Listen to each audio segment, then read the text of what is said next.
Baik, Assalamualaikum warahmatullahi wabarakatuh.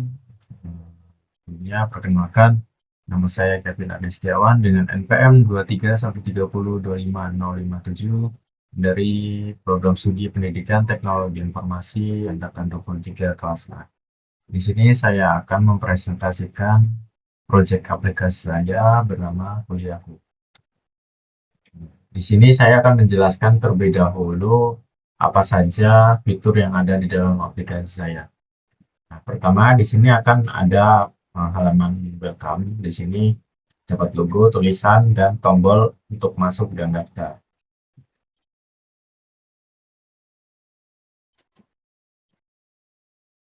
Untuk masuk, kemudian untuk daftar.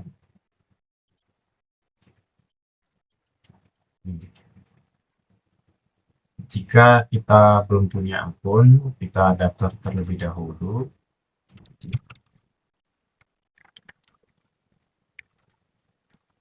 Dan untuk kode OTP-nya ini hanya sementara saja.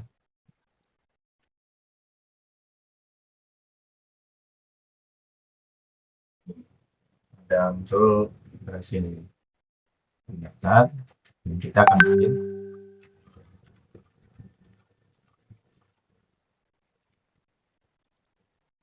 Ini berhasil masuk. Di sini ada halaman beranda yang isinya ada selamat datang, tulisan, dan di sini ada menu-menu navigasi untuk menuju ke fitur-fitur yang ada di aplikasi saya. Di sini juga ada menu tombol untuk profile, masih sederhana. Dan di sini yang pertama kita masuk ke fitur jadwal. Nah, di sini karena kita belum akun baru dan belum memasukkan data apa saja, kita bisa menambahkan di sini, misalnya, gitu ya,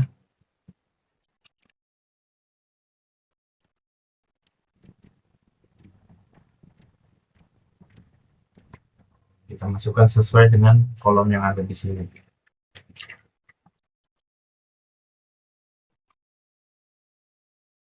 Nah, di sini akan sudah ada jadwal. Nah, di sini juga ada fitur edit. Misalnya kita ingin salah dalam mengatur waktu. Nah, kita bisa mengedit di sini.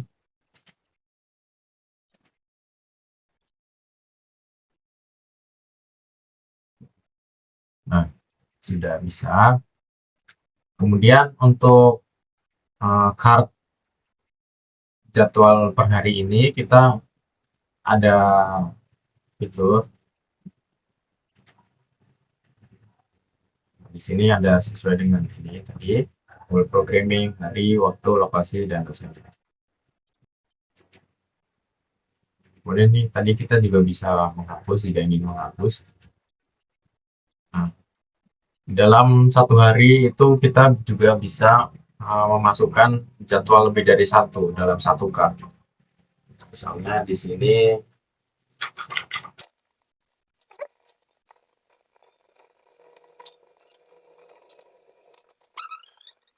kita lihat di sini akan ada tulisan seperti ini, lihat satu jadwal lainnya. Jika kita klik akan muncul semua seperti ini. Begitupun seterusnya jika kita lebih dari dua, lebih dari tiga. Nah, jika kita beda hari maka akan beda kart. Contohnya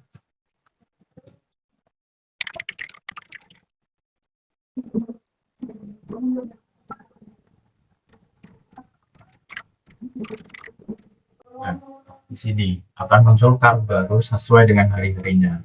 Dan fitur dekatnya sama seperti ini. Jika lebih dari satu akan muncul jadwal lainnya. Nah, untuk fitur jadwal sementara seperti ini. Ini kita bisa menghapus dan mengedit. Mungkin itu untuk fitur jadwalnya. Kita kembali ke beranda dan um, fitur lainnya. Di sini yang kedua fitur to-do list. Nah, jadi di sini saya membuat fitur to-do list. Di sini ada kategorinya lagi, ada semua, ada kuliah, ada pribadi, dan wishlist. Oke. Kita akan menambahkan data-datanya di sini.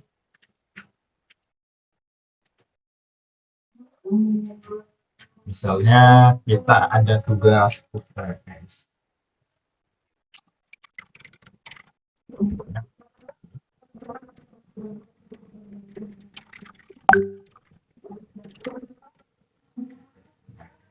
Di sini akan ada card berisi data.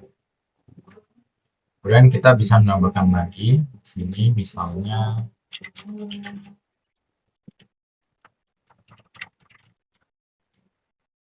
sini kita bisa memilih kategorinya pribadi, kuliah, pribadi atau bisnis.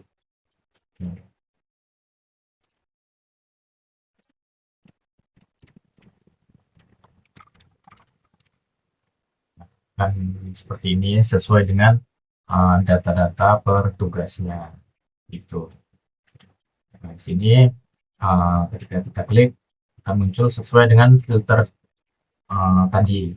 Apakah kita akan memasukkan kategori kuliah, pribadi, atau bisnis.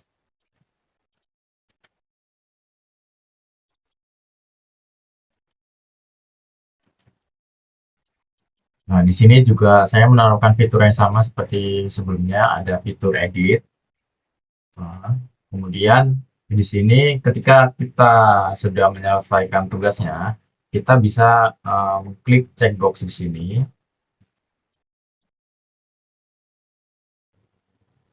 Nah, jika kita sudah mengkliknya, maka otomatis akan masuk ke card selesai. Kemudian di sini akan tercoret di sini tandanya sudah selesai. Nah, untuk menghapusnya kita bisa klik. Untuk fiturnya kita juga bisa klik kartu tugasnya akan muncul kategori di sini, kategori atau deskripsi lengkapnya dari tugas itu. Nah, jika kita ingin menghapusnya, kita bisa klik di mode edit. Di sini kita bisa menghapus. Nah, untuk fitur di to-do list ini sama di kategorinya. Nah, sini sama. Nah, ini untuk penjelasan fitur pada to-do list. Kemudian fitur yang terakhir kita ke halaman manajemen keuangan. Nah, di sini akan muncul ringkasan keuangan. Nah, di sini karena belum ada transaksi, kita tambahkan dulu datanya. Nah,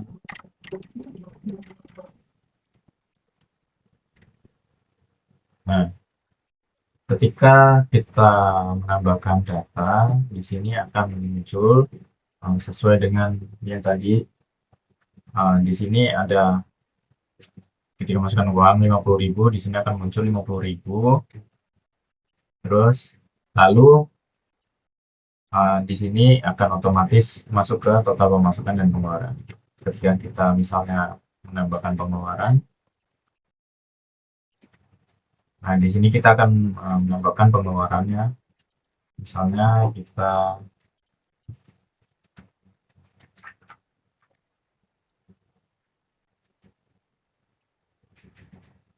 tambahkan di sini banyak.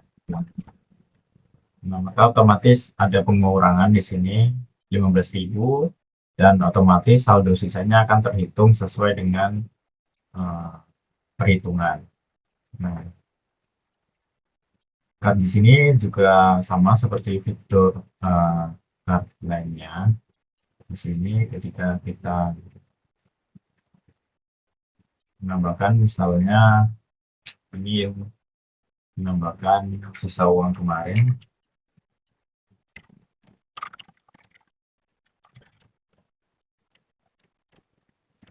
Nah, maka otomatis akan membuat card baru di sini sesuai dengan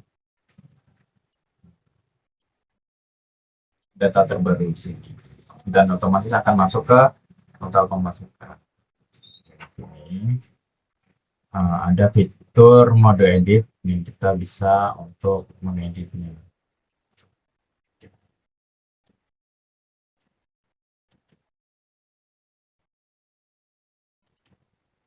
begitu.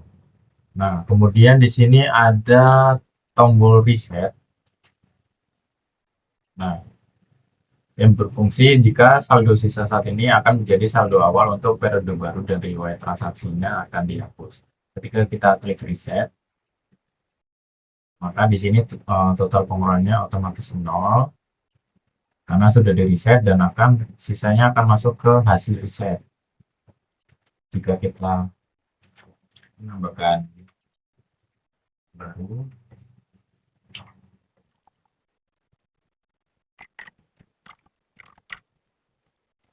ya, akan bertambah juga di sini. Hasil riset di sini hanya untuk apa ya, seperti merapikan gitu.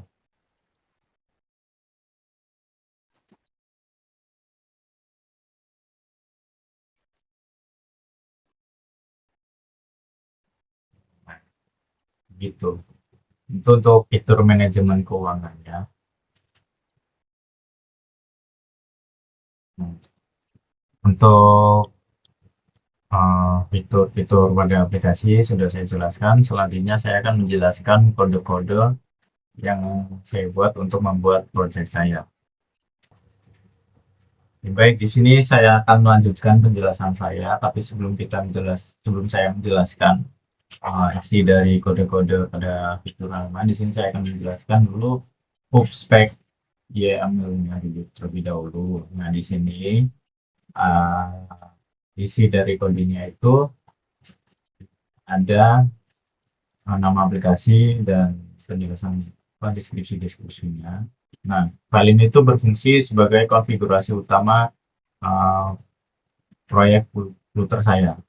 Nah, di dalamnya itu terdiri dari informasi seperti informasi metadata proyek, versi SDK, dependensi, aset, sampai ke konfigurasi yang lain.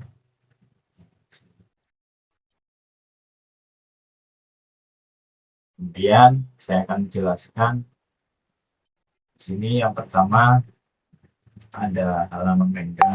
Jadi halaman render ini berisikan yang pertama ada import, ada void class.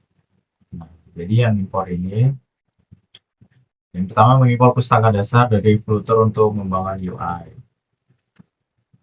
Yang kedua, mengimpor pustaka Firebase Core untuk menghubungkan aplikasi dengan Firebase-nya. Dan seterusnya.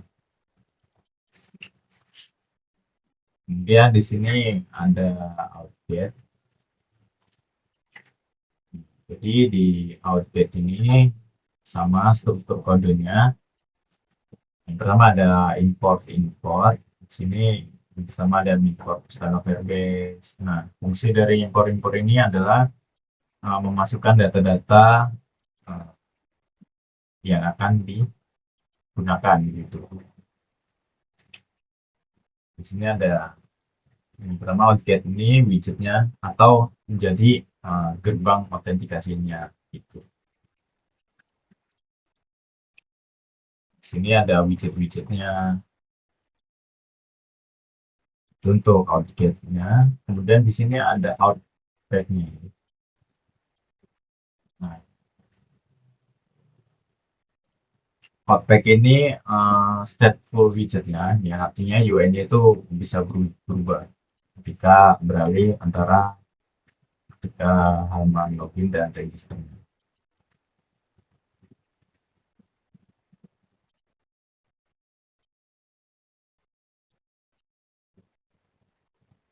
Nah, kemudian di sini ada Firebase option.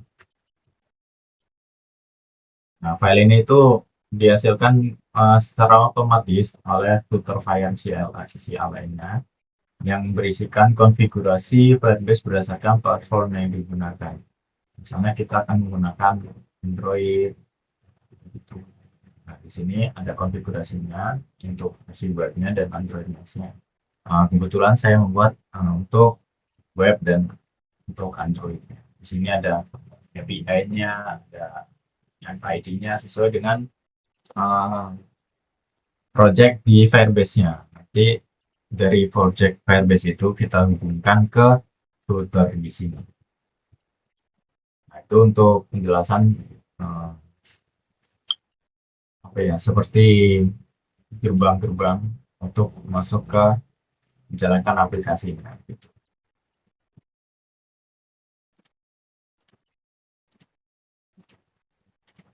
Nah, kemudian di sini yang pertama ada halaman welcome. Di sini saya jelaskan isinya. Jadi di halaman welcome ini untuk strukturnya sama seperti sebelumnya, ada import, ada kelas. Nah, kelasnya saya namai welcome page gitu. Kemudian di sini ada untuk kode untuk logo, untuk gambarnya yang sudah saya simpan di aset ini. Kemudian ini ada tombolnya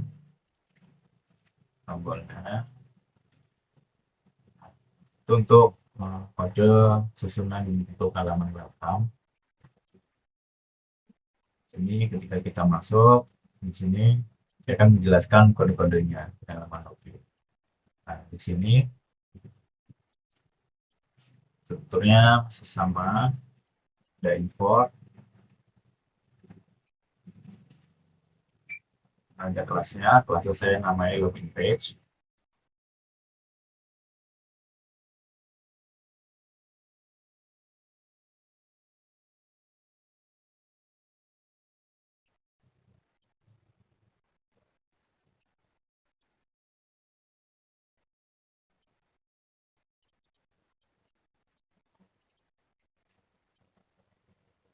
Nah, di sini saya ada menu navigasi ke halaman registrasi jika belum memiliki akun di sini. Nah, navigasinya ada di sini, daftar sekarang.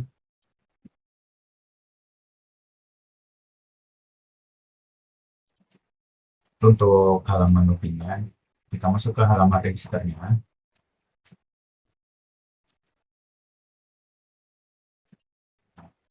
Di halaman register ini susunannya masih sama. Nah, kelasnya saya namai register page menggunakan stateful widgetnya.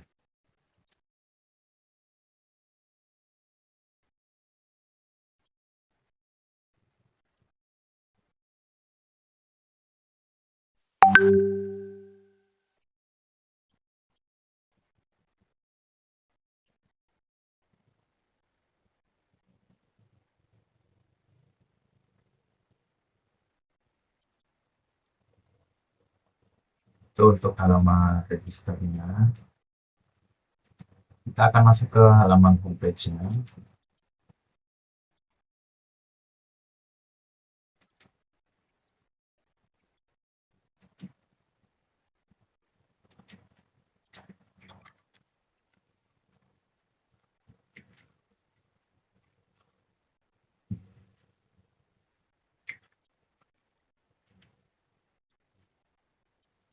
Di sini ada backend-nya.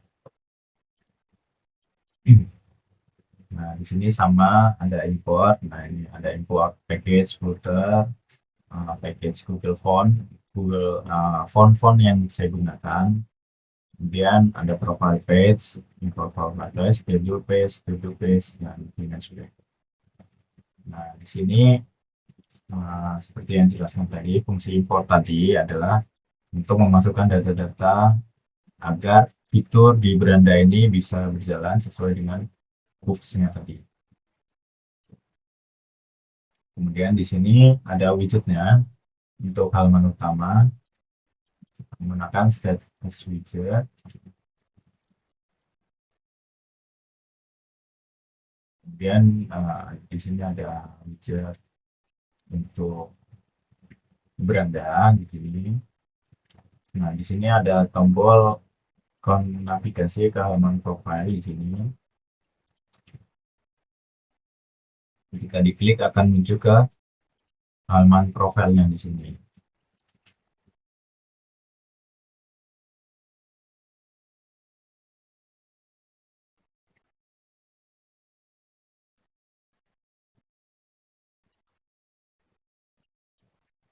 Nah, di sini ada navigasi-navigasi untuk menuju ke fitur-fitur jadwal, to-do list, manajemen keuangan.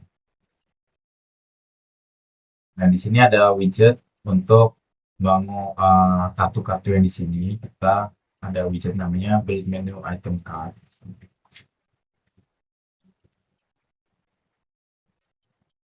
Ini saya juga akan panas gitu, sebagai indikatornya. Nah, itu untuk homepage-nya. Untuk profile page-nya, di sini saya memasukkan kodenya. Nah, di sini ada metode load account atau sign out di sini. Ya, navigasinya setelah kita mengklik load akun, maka akan menuju ke halaman login.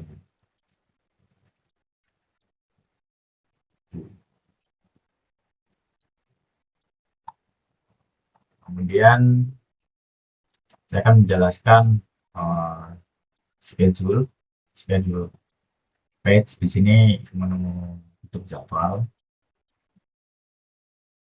Nah, di sini importnya sama, jadi ada beberapa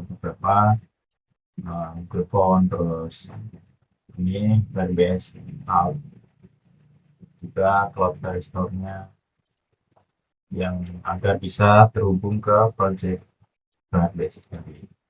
Nah, di sini ada widgetnya, saya menggunakan satu widget lagi. Untuk konsepnya saya samakan gitu, seperti halaman-halaman lainnya untuk temanya.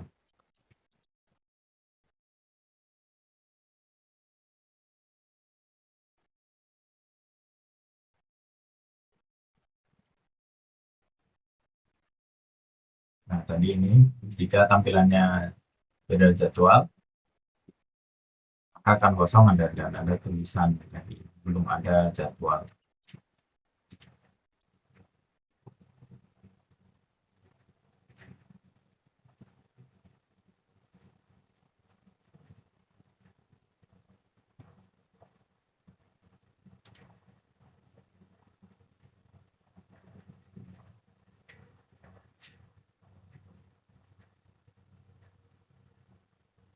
Dan di sini saya menambahkan juga tombol untuk menambah jadwal. Ini ada floating issue butonnya. Ketika dipencet di sini akan ada tambah jadwal.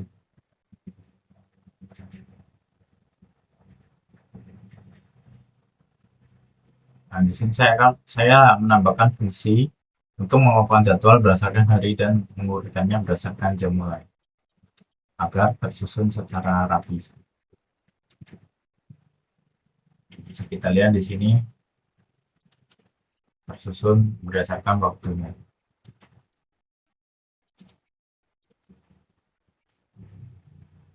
Sama juga seperti jadwal berdasarkan jam mulai dan berdasarkan hari.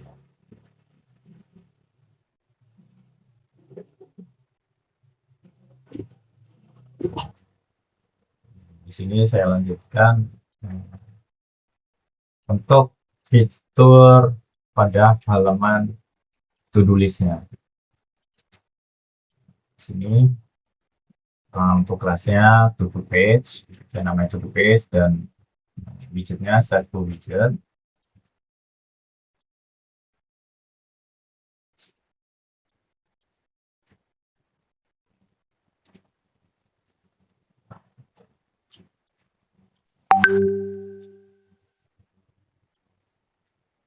Ini ada fungsi menampilkan dialog untuk menambah atau mengganti.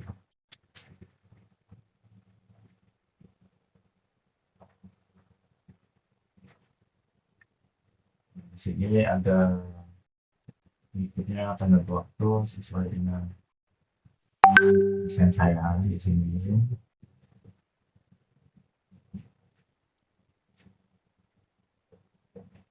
Misal ada widget-widgetnya, di sini ada widget-widgetnya untuk menambahkan untuk kondisinya. Kemudian ada widget untuk kategori filternya. Di sini kategori widget. Kemudian ada widget untuk membangun daftar tugas menggunakan stream builder untuk data real time-nya.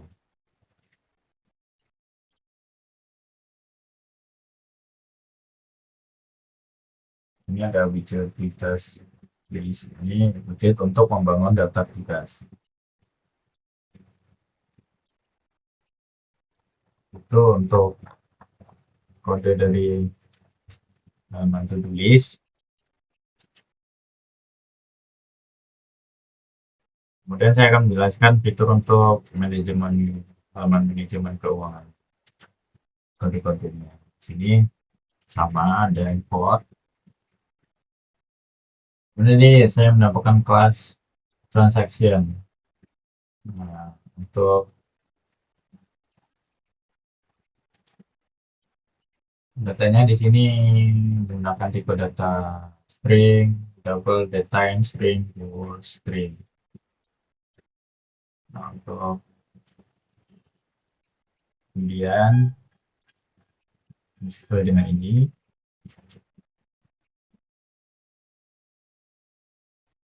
Kemudian di sini ada factory transaction from file store document doc nih untuk membuat insert transaction dari data dari stoknya. Nah, ini ada widget-widgetnya untuk halaman manajemen keuangannya menggunakan stateful widget. Kemudian di sini ada fungsi untuk menambahkan transaksi baru, fungsi untuk memperbarui data transaksi, fungsi untuk menghapus transaksi, fungsi untuk melihat saldo. Kemudian ini ada fungsi hitung total pemasukan dan pengeluaran. Sini ada fungsi hitung saldo akhir, menghapus. Nah, di sini saya mendapatkan fungsi jika ada sisa saldo, maka buat transaksi baru sebagai saldo awal.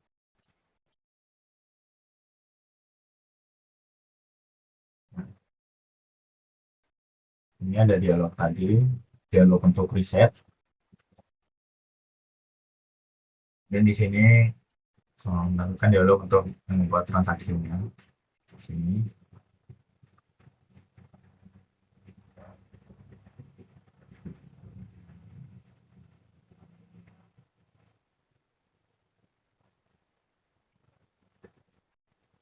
Nah, di sini ada fungsi jika dialog masuk data tambahan atau perbarui transaksi.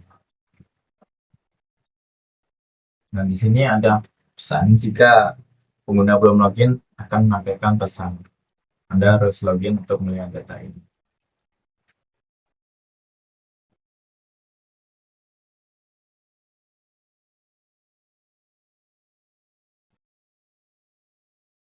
Kemudian di sini ada widget untuk kartu ringkasan keuangannya di sini. Ini untuk kartunya di sini.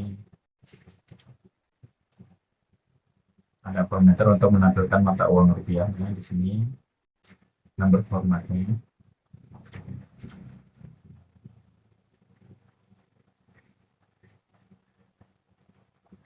Ini ada untuk menampilkan total pemasukan. Ini ada menampilkan total pengeluaran dan menampilkan saldo sisa. Kemudian di sini ada widget untuk membawa daftar transaksi yang dikelompokkan berdasarkan bulan. Nah, di sini untuk urutan bulannya saya menggunakan dari yang terbaru ke yang terlama.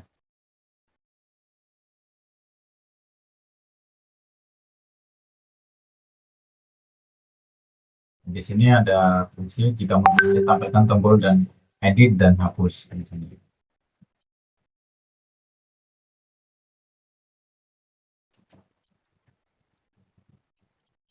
Nah, di sini untuk widget yang terakhir, widget yang ditampilkan jika tidak ada transaksi. Tadi seperti awal, maka akan muncul belum ada transaksi.